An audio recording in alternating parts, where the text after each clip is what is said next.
Welcome back to the channel. So, is it going to be FOMO or FOP? So, FOMO means fear of missing out, and FOP means fear of overpaying.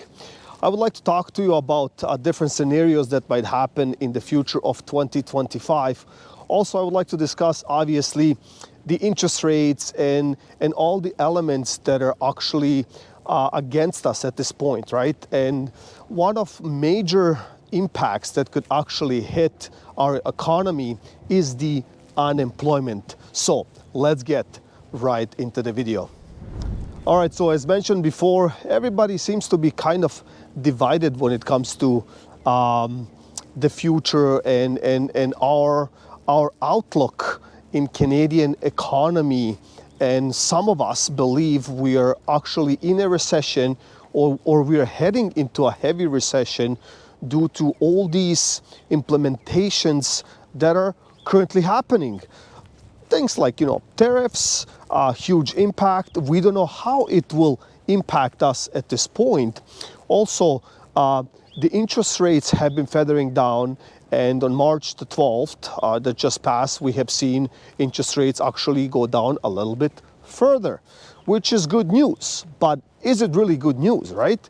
Because the unemployment is also actually surging up, right? So people are losing jobs, and if they're not losing a job, they're actually going into a part-time system, right? Like their employer is giving them shorter hours and stuff like that. So stuff like that has to be taken into consideration, right? Because if you are not making as much, and if things are still out there and they cost a lot of money, the affordability is out there. Like, nobody can afford to buy anything anyways nowadays, right? So on the contrary, there are viewers and people are commenting even on my channel all the time. They're saying, look, man, nothing will happen. The money machine will start to turn on again, and we will see real estate prices skyrocket and all that stuff. Oh, okay, so they have a beautiful tennis court and they have a beautiful basketball court. By the way, beautiful house though. Anyways, so the question is, will they turn on the machine, the printing machine in Canada, and will we see inflation and will we see all of that? Maybe. I think we will.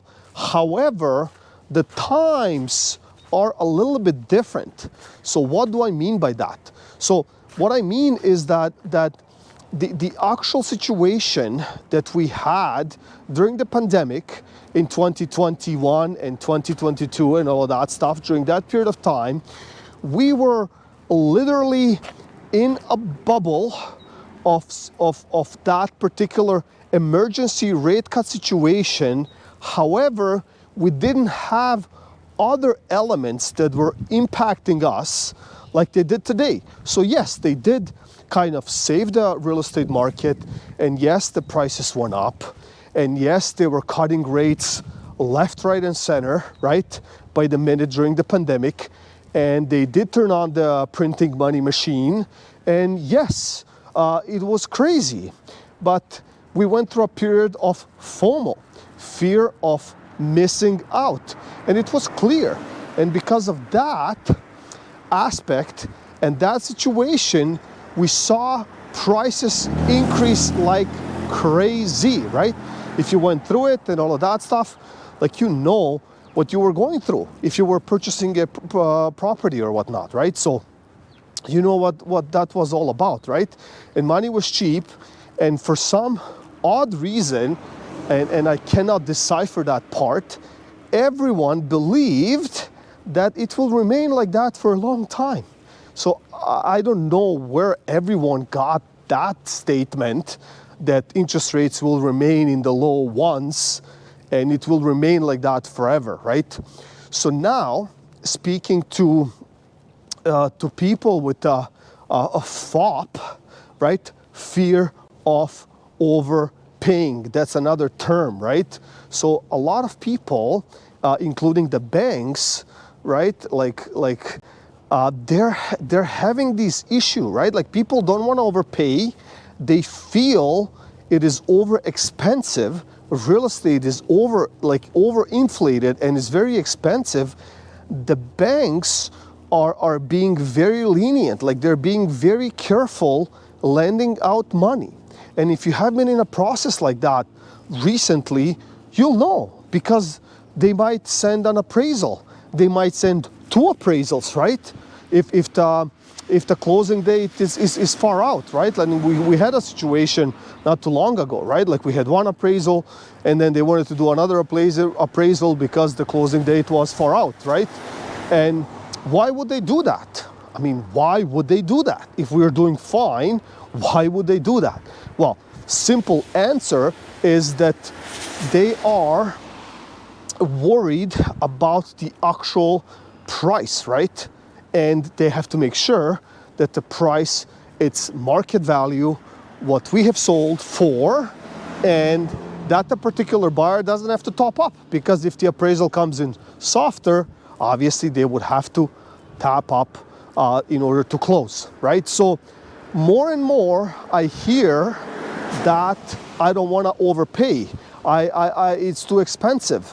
I cannot afford it, type of deal, right? And then on the other side, I hear I'm losing my job, or my field it's not doing as well, right? Like there's huge cuts in wages and hours that we're getting as employees and all of that stuff, right? So when you put all of that stuff together into a sum, like I don't see how we could have a glorious 2025 and even 2026 in real estate market. I just do not see it. The math does not work out.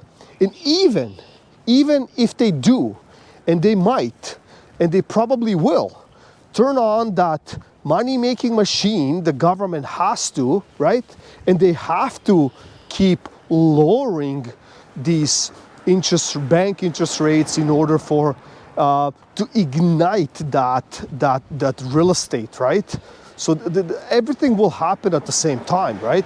But I do not think, despite all of these combinations that they will do, that we will see FOMO again, fear of missing out. It will take a long time and all these other circumstances to come into a place for us to see that thriving, ludicrous, crazy, insane real estate market. So please comment below. Let me know what you think on this topic, and I'll see you in the next one.